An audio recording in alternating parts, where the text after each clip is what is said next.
요거 설명하면요. 이 부분이 우리가 보면 이 책의 제일 처음에 이거 시작하려 했던 부분인데 그냥 그 개념 좀 여러분들의 지금까지 자가적인 사고 영역, 우리가 생각할 수 있는 범위가 굉장히 축소되어 있어요.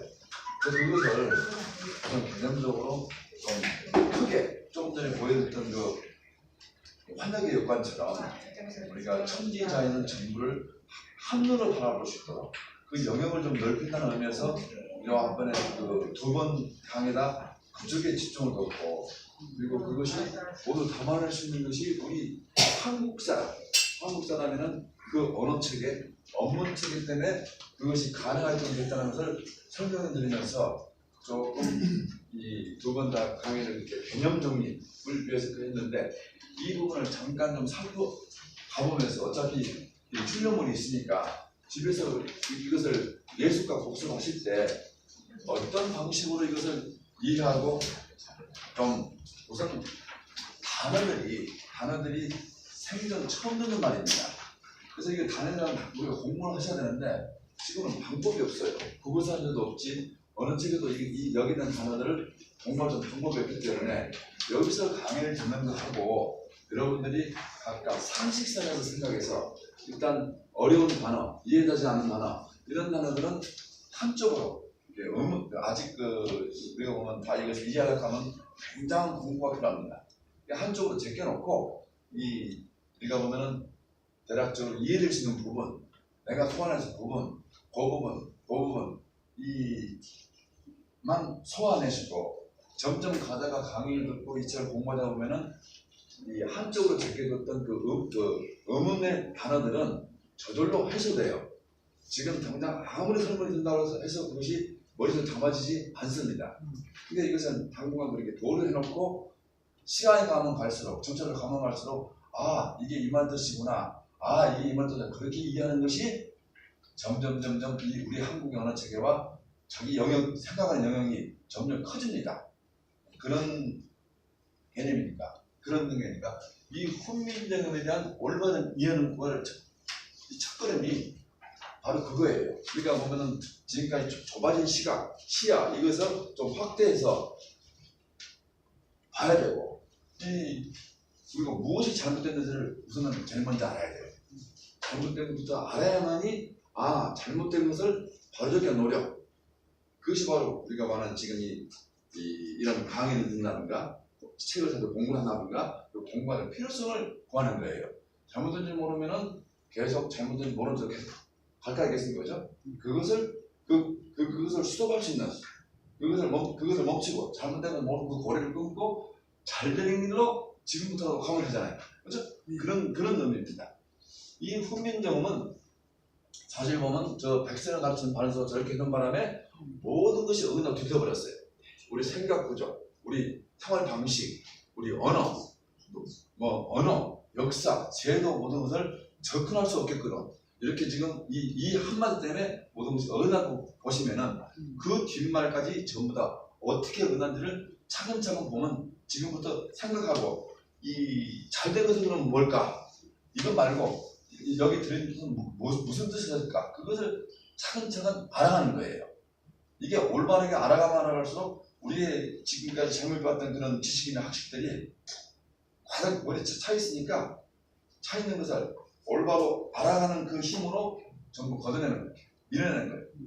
그걸 치환하는 거예요. 치환합니다. 여러분들 생각 속에 있는, 여러분 머릿속에 있는 잘못된 지식, 잘못된 알만 하나씩 치환하는 과정이 반드시 필요합니다.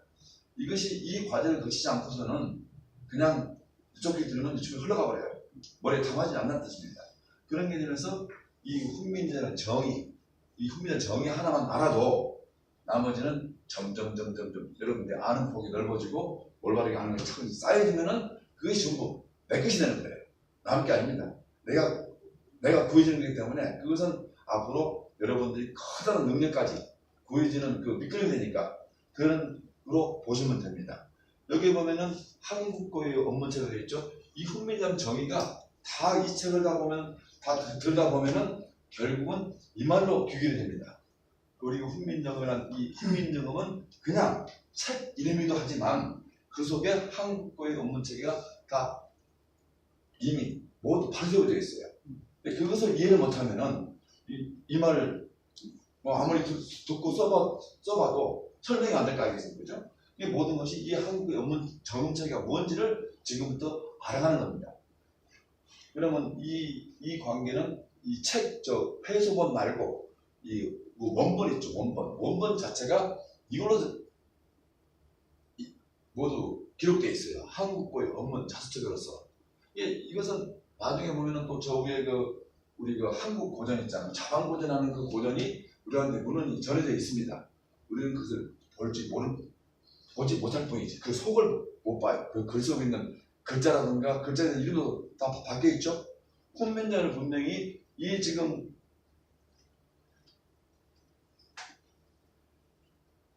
이게 훈민정 원본인데 이 원본이 원문 성음은 자수책에서 지금 전부 기록되어 있어요.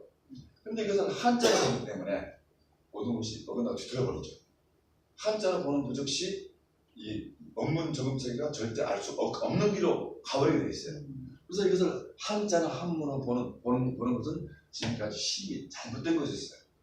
훈민정음에 분명히 이것이 한자나 한문이 아닌 원문이라고 적혀 있어요. 원문이라고. 원문이 적혀 있는데 이것을 한자로 보기 때문에 모든 것이 어긋나고 뒤틀어버릴 수밖에 없는 그것으로 전부 배우고 답습하고 그것이 이 책을 반포한 이래도 지금까지 600년이잖아요. 그럼 그 전에는 그렇게 차근차근 그렇게 쌓인 것이 3000년, 약 2500년이잖아요. 그럼 2500년 그렇게 배워왔던, 그렇게 알아봤던 분들이 이 훈민정음을 이렇게 원문 자수를 써줬는데 볼 수 있을까요? 봐도 무슨 말인지 모르죠. 왜? 이 자체를 습득하고 터득하는 과정을 어떻게 하는지를 방법이 정확하게 제시되지 않았기 때문에 이것은 오로지 천천히 공부하고 천천히 차근차근 들여다보면 그게 다 보일 수 있었던 것인데 한자를 보고 최만리 원문 창제 반대 상승을 보더라도 그들은 이미 한자 문명에 함몰되어 있던 것이죠. 전부 다. 조선시대 사람 모두 다. 그러면 그 조선시대 사람들은 일반 백성들 말고요. 이건 전부 배운 층입니다.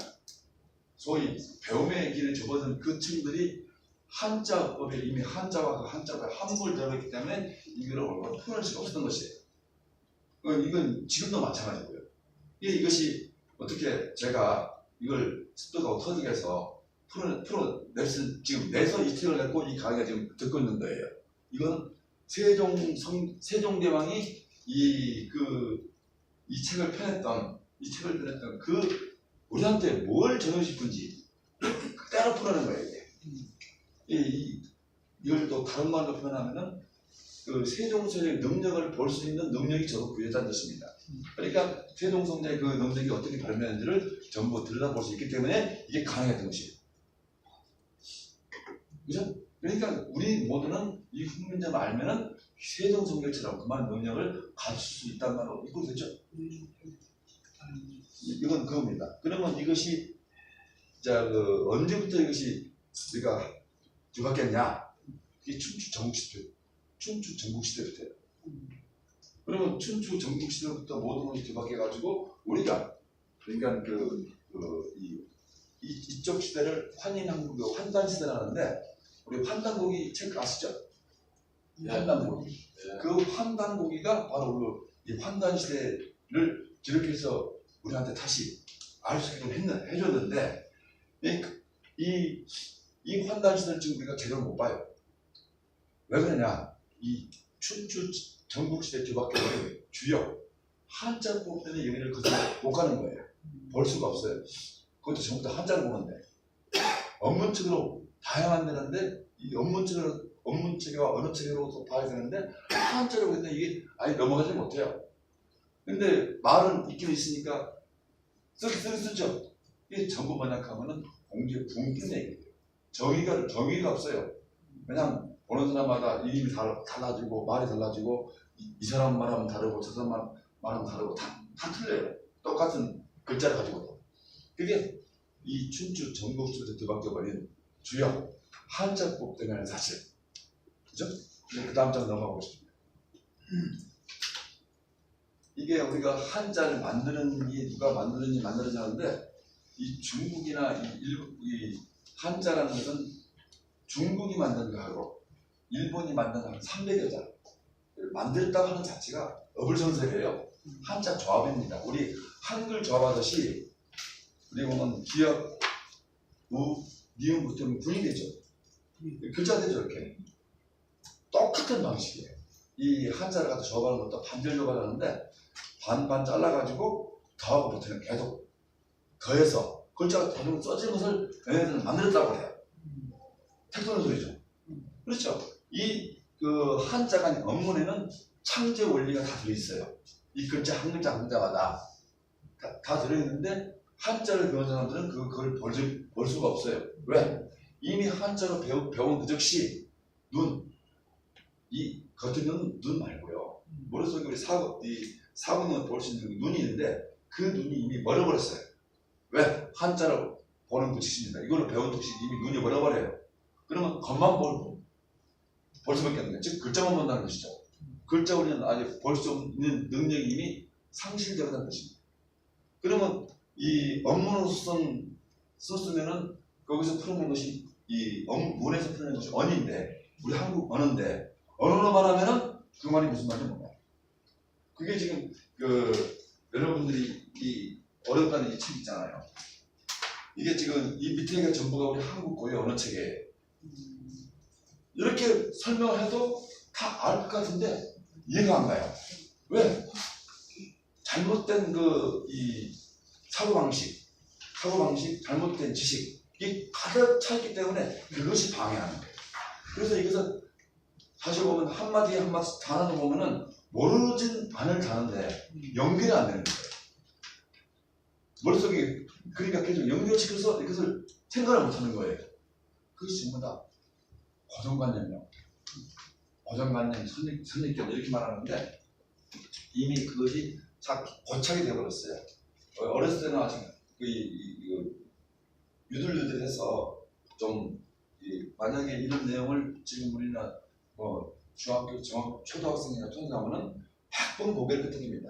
왜? 그들의 그 타고난 이 사고방식하고 우리 한국 언어체가 딱 맞거든요.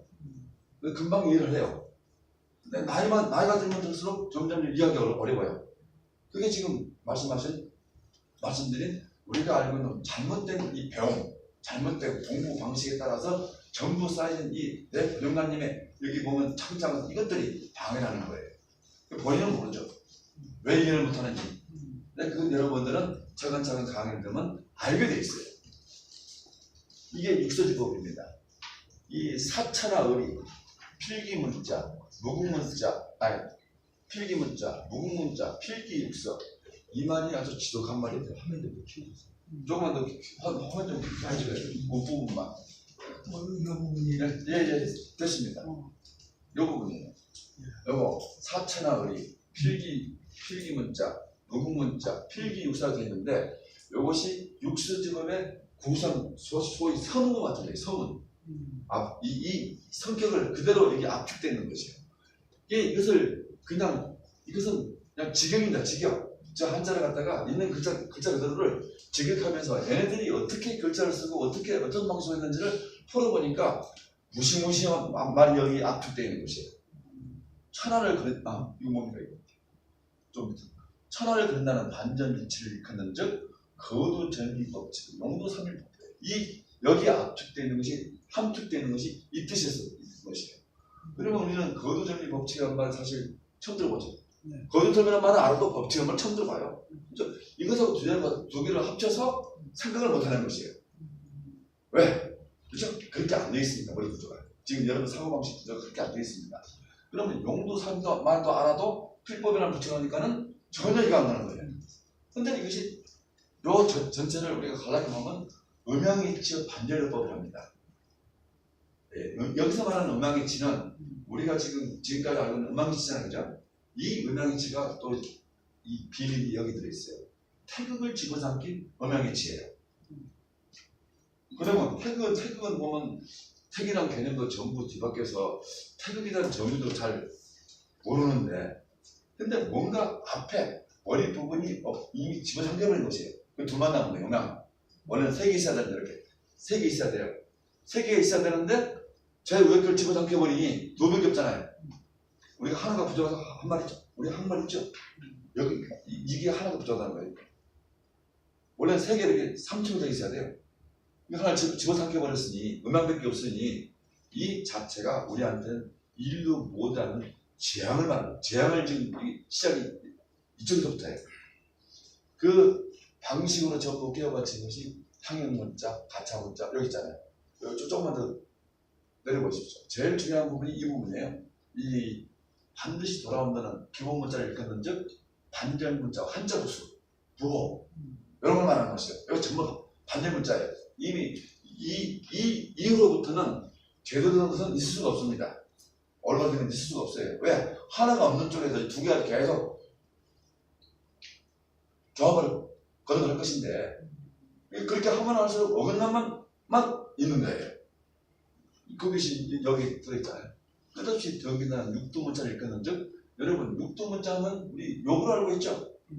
욕이 아니에요. 여기서 말하는 것은 이렇게 6갈래로 갈라져 버린 이 한자를 구분하는 방식인데 여기 그 상형문자나 이 한자선을 들어보면은 사실 그건 초등생도 그런 말 하면 못해요.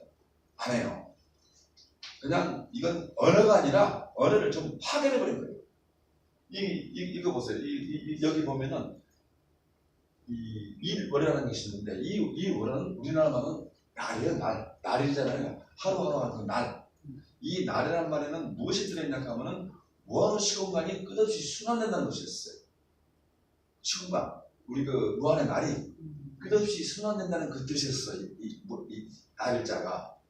이것을 우리 말하는 소위 말하는 해로 갖다 매달아요. 이 상형문자를 이 창조일보다 갖다 매달아요. 저 해를 갖다 매달아요. 그러니까 날이 저로 가버린 거예요. 그러면 우리가 말하는 이것을 해일자라고 그러는데 이 한자법에서는 이게 해일자, 우리는 해일자라고 하면 절대 안 그러겠어요. 근데 지식인들은 전부 해일자라고 했잖아요. 해일자, 날일자 2개를 가지고 있잖아요. 여기 뭐냐? 동상이 뭐야?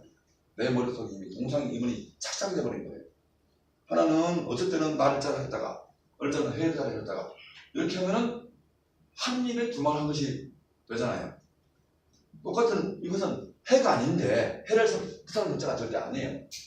그냥 무한의 날을 뜻하는 문자인데 이것을 여기서는 날을 하고 딴 데 가서는 해라고 해요. 그러면 이 사람은 그렇죠. 한 입까지 두 마디 합니다. 그게 바로 동상이모야. 여기 동상이모는 신문이 대명이 가는 거예요. 이 달은 저달이라고 그러죠. 우리 밤 되면 뜨는 달이라고 하는 거죠. 이건 한 달, 30일. 이 달은 그 무한의 날, 이건 무궁의 월이라고 해요. 무궁의 월. 이게 머물지 않고 계속 순환된다는 뜻이에요. 이렇게 갖다 한자를 이렇게 표입을 해놨으니 이걸 배운 사람들 머리는 자동적으로 동상임에 착상돼 버려요. 그럼 끝이에요.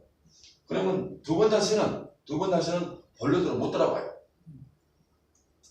이것만 제대로 이해해도 우리가 무엇이 잘못되는지 다 알 수 있는데 이것을 그냥 한자 프로그램만 달달달달 외워서 머리에서 착착 짜놓고 무엇이 잘못되는지 모르니 이런 분들한테 옳고 그름을 물어보면은 옳고 그름을 구분을 못해요. 무엇이 잘못되나 물어보면은 그분들은 그런 사고방식이 아예 없어요. 구분조차 못해요. 이렇게 우리가 지금 3,000년 동안 배워온 것이 우리입니다. 근데 우리는 이 한자가 우리한테는 한자란 이놈, 이 육신을 이것 때문에 우리는 사실 보면 우리 자신 모두를 인식하지도 못하고 자각하지도 못해요. 재앙적인 거지. 육체적으로. 여러분도 나중에 이거 집에서 한번 보실 때 이런 개념을 가지고 보시면은 다는 이해 못해요. 하지만 잘못된 것이 뭔지는 알 수 있어야 돼요. 이렇게 해서는 안 된다. 나중에 앞전에 업문책에서 대충 여러분들이 좀 강의를 드렸지만 앞으로 가면 계속 업문책으로 설명할 거예요. 이런 건 다 거듭 얘기입니다. 이것이 머릿속에 가득 차 있다는 사실을 우리는 좀 크게 생각해야 돼요. 있는 것을 이것이 자꾸 내 생각을 방해하고 내가 알아가는데 방해를 해요. 그런 점을 좀 생각하시면은 조금 그 자세가 달라질 겁니다. 그 다음 장 넘어가십시오. 조금 전에 그 우리가 보면 육수제법이라 한제법이라고 했죠. 그것으로 3,000년 동안 이렇게 쭉 2,500년 동안 오다가 조선시대 와서 조선시대 초기에 와서 세종대왕이 훈민정음을 창제했습니다. 그게 아까 보이는 그거예요. 그것은 업문책입니다. 업문정음책이기 때문에 우리 고대로부터 쭉 타고내는 것을 다시 모든 방식이나 읽는 방식이나 쓰는 방식을 전부 다 바로 세운 것이에요. 아까 뭐 환엽 나오죠? 환엽부터 시작해서 모든 우리가 잃어버린 환이라고 환난제도까지 전부 다 바로 세운 것이 이 훈민정음 책이었어요. 근데 조선시대 학자들이나 이런 분들은 그게 무슨 말인지 모르니까 봐도 무슨 말인지 몰라요.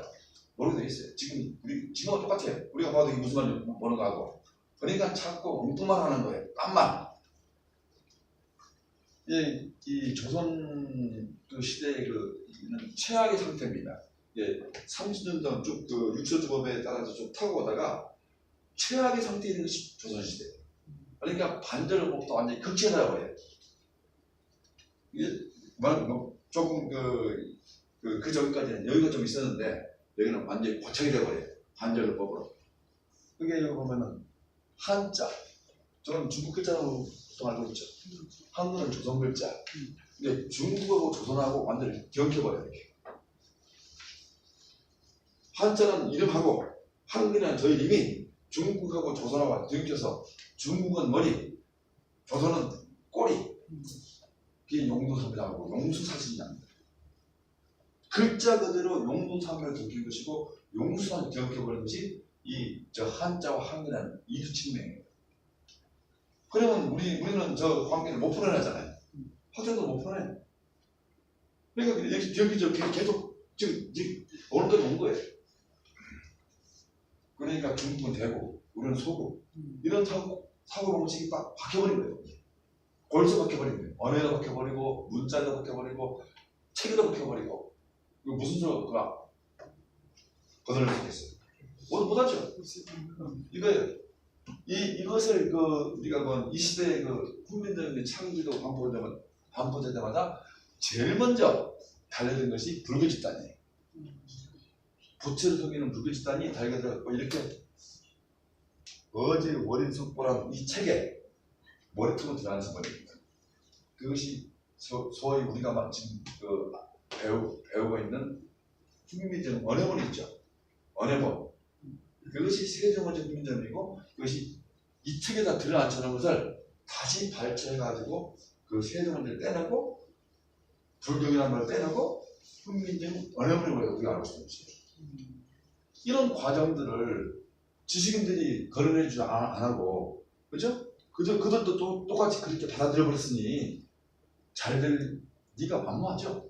그죠? 그런 관계에 이건 공작비법 어제 월인 이 불교화법 어제 월인석본을 보면은 신라로부터 유입됐다는 불교 있죠. 불교인들의 그들의 사상, 그들의 그들의 진면목이 딱 그대로 녹아 있는 것이 이 책이에요.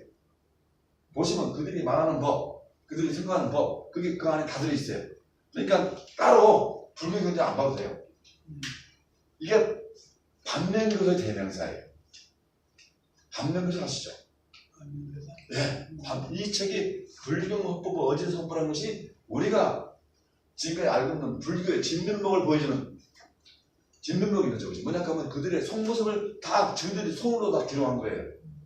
이게 이 책이에요. 나중에도 자세히 설명해 드릴 거고. 공작불법의 용변체가 있죠. 이 책도 용변체를 보면은 가서 구성 방식, 편찬 방식, 그들의 말하는 방식, 글 쓰는 방식, 생각하는 방식까지 다 들어있어요. 이것도 마찬가지죠. 그러니까 부처를 섬기는 불교 집단, 공자를 섬기는 이 유교 집단이 우리를 어떻게 가둬버렸는지, 어디로 보내버렸는지가 다 들어있어요. 이게 훈민정음이 창조 반포되자마자 제일 먼저 걔네들이 한 것이 이거였어요. 이게 우리는 훈민정음의 원문을 들여다보려고 들 이유가 없었던 것이에요. 왜? 이유를 다 이미 상실해버렸으니까. 이 두 책 때문에. 그럼 이것은 반절납법, 반절조자법의 훈명자라는 책이 아시죠? 훈명자에는 뭐가 들어있냐 하면은 한자 학습, 한자를 배우는 것하고 저 한쪽 구석에다든지 바로 훈명자의 법례예요. 지금의 한글 맞춤법입니다. 그럼 못하고 이쪽에 들어있어요. 한자법하고 한글자법 두 개 다 들어있죠. 여기는 훈민정 없어요. 이미 다 파괴시켜버리고 다 이미 망가뜨렸는데 그냥 반절 문자, 그 기호만 있는 거예요. 기호는 기호만 있는 거예요. 이게 세 가지가 훈민정을 망쳐버린 대명사예요. 이렇게 타고 오다가 보면은 우리 그 조선시대에 보면은 이제 그 언문 창제 반대에서 최발리의 그 언문 창제 반대 상승을 보던 언문이 결국은 한글과 둔갑되는 것이 거기서 시작이에요. 언문은 우리 아까 말하는 이것을 언문이라고 했잖아요. 이것이 언문이에요. 이거 자체가 한자가 아닙니다. 이것은 한문이 한자가 아니에요. 이것이 언문이에요. 이 속에 언이 들어있어요. 우리는 이 글을 보고 오늘 무엇을 뜻하는지 알아야 되는데 그걸 모르는 것이 눈과 귀가 멀어버렸다고. 이미 어떤 이유에서 지금 설명하는 게 그 이유입니다. 이렇게 보면은 그 언문을 갖다가 결국은 그 한글과 결국 둔갑도 오늘까지 왔지만 이 조선시대 그 식자들과 그 사대부들이 암컷들을 쓰는 암클, 그죠? 자기들은 수컷이라는 것이죠, 그죠? 이 완전히 그냥 반대력법의 대명사잖아요. 수컷, 암컷, 쌍말이죠. 속된 말도 이 말도 너무너무 심한 말이에요. 자기 자신들을 그렇게 두 가지 갈아놓고 암컷과 수컷을 분리해요. 그게 암클이에요, 그죠? 그다음에 또 앞선 시간에 좀 잠시 설명드렸지만 상말을 갖다가 쌍말하고 둔갑이 되어버려요. 쌍놈들이 쓰는 말, 글로 계속 곤도박 시킵니다. 그조차도 이미 반절기로 된 그거조차도 계속 곤도박 시켜요. 한자는 위, 상, 한글은 하, 딱 이렇게 고쳐시켜요. 그러면 우리가 지금 한글을 아무리 잘하는 분들 뭐합니까? 한글을 자랑하면 이게 똑같은 법칙에 의해서 이렇게 한자를 붙여온 것 같죠? 다시 한자가 또 위에 들어서게 돼 있어요. 아무리 우리 자랑해봐야 소용이 없다는 뜻입니다. 자, 그래서 이제 그렇게 해서 보면 상농글, 그 다음에 각약글, 그러니까 그 조선글 이렇게 전락이 계속돼서 이미 원목이 돼 있는 그 글에서 우리가 보면 한일 조선은 저는 그것을 조선의 몰락은 결국은 무슨 몰락이냐? 동양 학문의 몰락이자 동양 문명의 몰락이에요. 조선이 몰락됨으로써 그렇게 그 반전역법으로 된 이 조선의 몰락은 그냥 우리 말하는 조선의 몰락만 의미하는 것이 아니라 동양 학문, 주역, 모든 천문학 이거 다 쓸데없는 것을 증명이 되버리는 수가 조선의 몰락이에요. 그러면은 이 조선의 몰락도 동안 일본은 뭐 했습니까? 조선은 몰락이 거의 걸었고 일본은 뭐 했냐고. 일본은 똑같이 동양 문명을 타고 오면서 그들이 한국에서 뭐냐하면은 서양 문명을 일찍이 공부를 합니다. 영국으로 유학을 보내서 계속 공부시켜와서 걔들이 이 동양 학문하고 서양 문명하고 학문 뭐 같은 말입니다. 동양 문명, 서양 학문 이거 전부 같은 말이에요. 이것을 접목을 시켜요. 번역이란 말이 아마 이때부터 나온 말이에요. 우리가 번역을 하면 앞에 있긴 있는데 그것은 서양 학문이나 서양 문명이 접목시켜서 번역하는 체계가 안 돼 있었어요. 그때까지.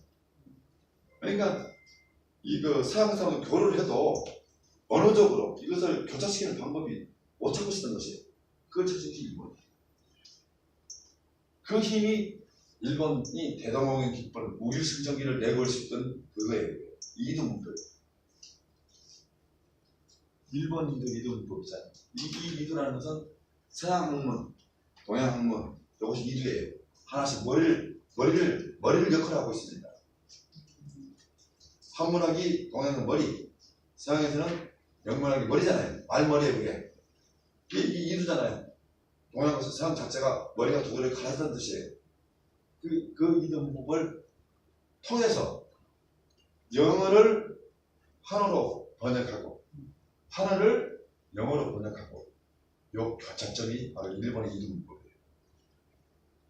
이름으로써 서양 학문이 들어오려 하는데 조선에서는 뭐 했습니까? 쇠국충적이죠. 거부하는 거죠. 우리는 이대로 살 것이다. 그냥 이대로 그냥 끄다 줄 것이다. 바로 세입주의적이에요. 대부분에. 맞죠? 이게 1번인데 뭐 1번, 2주, 2주 그걸 의미하는 거예요. 거기에 따라서 보통 학교용 업문 철자법이 제정하는 것이 지금의 한글 맞춤법. 한글 맞춤법.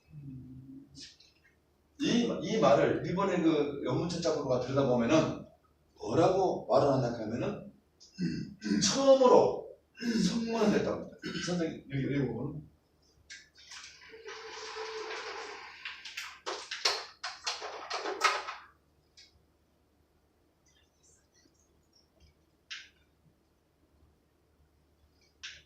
성문화 처음으로 이게 문자로서 표현하고 체계적되고 이제부터는 문법적으로 표현할 수 있게끔 됐다는 게 이 말이었어요. 그러니 일본의 이중 문법에서 처음으로 성공한 것이 한글 맞춤법이고 그때는 조선 철자법이죠. 이 조선 철자법이고 이 원문 철자법에서 두 가지로 가르는 것이 한글 맞춤법.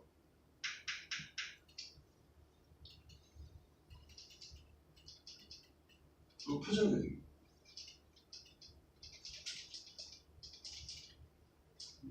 이게 우리는 뭐든지 갖다가 두 가지로 갈라세워요. 뭐든지 반전요법을 이미 뒤집어 쓰고 있기 때문에 그걸 지식인들이 몰라요, 그래서요. 그러니까 하나로 처음에 할 때는 조선어 철자법 통일한 이렇게 하나로 돼 있었어요. 그죠? 이것을 다시 이렇게 또 두 가지로 갈아세웁니다. 이렇게. 그러니까 지식인들의 손에 갖다 먼저 주면은 반드시 이렇게 두고 갈라 세워놓고만 하는 뜻이에요. 뭐든지. 그게 반전요법이에요. 반전요법이 이미 태생적인 한국에서 뒤집어서 최악의 상태에 있는 것이 지금 한국의 지식인들이에요. 한국의 지식인만 그걸 몰라요. 한국의 지식인만 몰라요. 그러니 이 한글 맞춤법을 들여다보면은 한번 선생님도 한번 쭉 한번 내려보십시오. 여기 보면은 요거 있죠. 여기가 일곱층의 한글 맞춤법이에요. 여기 오른쪽에 보면 여기 전부 일본어예요. 이것을 그대로 번역하는 것이 이거예요. 한글 맞춤법. 지금 우리가 쓰고 있는 말 있잖아요. 이날그 뭐 친일청산하고 식민사관 거둬내라고 거둬내겠습니까? 그냥 이거 그냥 그대로 번역하는 거 이거. 똑같이. 글자는 안 틀려요. 이게 한글 맞춤법 현주소예요. 여기 있는 명칭들은 우리말은 단 하나도 없습니다. 우리 훈민정에는 단 하나도 없어요. 전부 이게 뭐냐 하면은 서양에서 넘은 거 동양 말도 거의 없어요. 동양에 있는 말은 자만한 말 이거 하나 있어요.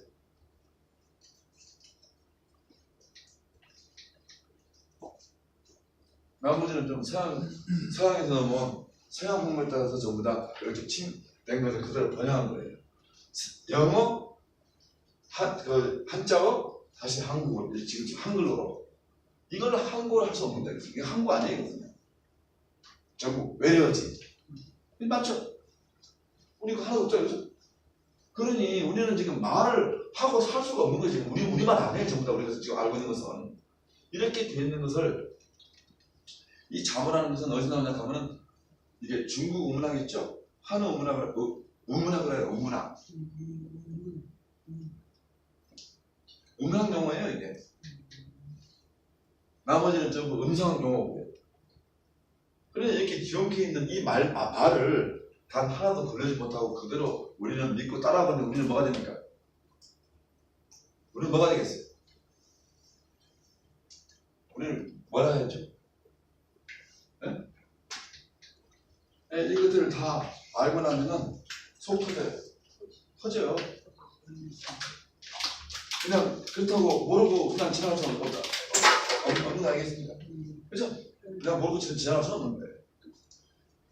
자, 그러면 훈민정음에는 몇 가지만 하시고 이 대충 우리 한글 맞춤법, 한자 한글 맞춤법에 뭐가 잘못된지 잘못된 것은 사실 보면 다 버려야 돼요. 다 걷어내야 돼요. 걷어내고 훈민정음에 있는 그대로 다시 그렇게 배워서 차근차근 배워서 우리가 하면은 무슨 일이 벌어지느냐? 우리가 세종성녀나 이런 분들 능력 하시는 보면 우리 상상 이상해요. 상상이 안 되는 부분이에요. 상상을 초월합니다. 얼마나 큰 일이냐 하면 아까 우리 그 화력 있죠? 그 화력의 역광. 그걸 퇴근 눈높이라고 해요. 1조. 이게 있어요. 예. 이겁니다. 지금에서야 업무는 해제되고 대단을 되찾아 훈민령 분말 3원이 되어 있죠. 요 능력이에요. 우리 한국 사람 본래 능력이 대한사람의 능력이 적응이에요. 그래서 이 책에 조금만 내려보십시오. 아니 지금 제목 부분 여기 편말 부분 조금만 더 내려보십시오. 도표 있는데 차례해야 되고 조금만 더 올려주세요. 네, 거기 써. 여기 있죠? 요 말을 그대로 지금만 저걸 풀어보니까 우리가 쓸 수 있는, 지금에 쓸 수 있는 말이 바로 저 말이에요. 천지신명의 재작모 신공에 따라서 태고가 열린 일에 몽롱해져버린 한국 고유 업문제까지 모두 발언되어진 훈민령 신제문이라는 것이 이 책에 대한 이름. 지금 우리가 원본이라고 그랬죠? 해례본이라고 말하고 있죠? 이 해례본은 잘못된 이름이에요. 왜냐하면 해례라는 편이 있는데 해례본은 이름을 붙일 수 없죠? 이 이름이 만약에 지금 우리가 만약에 예를 들어서 바로 생각하면 신제본이 맞아요. 신제본이라는 것은 뭐냐 하면은 저것이 창제 반포본이에요. 이름이. 저 신자는 반포로 전환돼요. 저 제자는 이 제자는 창제, 신은 반포, 널리 반포하는 뜻도 전환돼요. 그래서 널리 창제해서 모두 창제해서 다시 널리 반포한다는 것이 신제는 말이기 때문에 이 책 이름이 만약에 지금 우리가 바로 세운다 하면은 훈민령 신제문이 맞아요. 그렇죠? 맞겠지, 그렇죠? 이것은 여러 각도로 이 책의 모든 것을 다 분석하고 분석한 결과 이것이 결론이 이래요. 그래서 우리는 이 편말은 지금 이 편말은 우리가 맨 처음 어떤 일을 하든 무슨 일을 하든 이것을 우리가 맨 처음 생각하고 시작해야 돼요. 지금 여기 계신 건 마찬가지고 우리가 보면 천지신명의 재작모신공이라 저만이 무슨 짜면은 이 책은 그냥 하루 전에 다 읽은 책이에요. 저말 뜻이 무슨 뜻인지 알면은 천지신명 이쪽에 보면 이쪽 재작모신공 되어 있죠. 이 말이 무슨 말인지 알면은 무슨 뜻인지 알면은 이 책을 그냥 하루 종일 다 읽으면 무슨 말 다 한다는 뜻이에요. 예. 그 다음에 대동정부 계몽을 되어 있죠. 저것이 바로 대동정부라는 것이 뭐냐면은 대동인 우리 환엽지도의 그 동은 그러니까 천지조화의 순환법칙에 따라서 순환법칙의 시작점이에요. 대동이란 말은 그냥 뭐 동쪽에 있는 이쪽이 말이 아니에요. 그러니까 천지조화의 순환법칙에 따라서 이렇게 끝없이 순환되는 그 순환점이 대동이란 말이에요. 천구라는 것은 우리가 헤아릴 수 있는 지금 여기 천년 이런 말이 아닙니다. 저때 당시 말은 그죠? 이 만, 천, 백 이렇게 세 개로 구분해서 큰 시대를 이렇게 구분하는 말이었어요. 저게. 그래서 저것을 다시 지금 우리가 쓸 수 있는 말로 전환해 보니까는 태고입니다. 지금 우리 인류 문명이 지금 이렇게 자급자족 할 수 있고 이렇게 옷을 입고 서로 이렇게 보면 머리를 깎고 이렇게 살 수 있는 시작점이 태고로 정의되는 거예요. 환인왕국이 맨 처음에 시작돼서 모든 것을 박해는 그것을 그 시점을 갖다 태고로 합니다. 저는 태고로 정의하고 저것을 태고로 전환시키는 거예요. 정의를 구해서. 태고가 열린 일에 몽롱해져버린 한국거의 업문체급부입니까? 환인왕국 환단시대, 환인왕국 환단지도 모두를 바로선 말이 그것이 이 책에 있던 것이에요. 훈민령의 책에 있던 것이에요. 이 몇 장 안 되는 30석장밖에 안 되는 이 장에다 그걸 다 압축해놓은 거예요. 그 풀어놓으니까 능력이 있어야 되겠죠. 능력이 있어야 됩니다. 그래서 여러분들은 그 능력을 차근차근 이렇게 구해가는 거예요. 그러면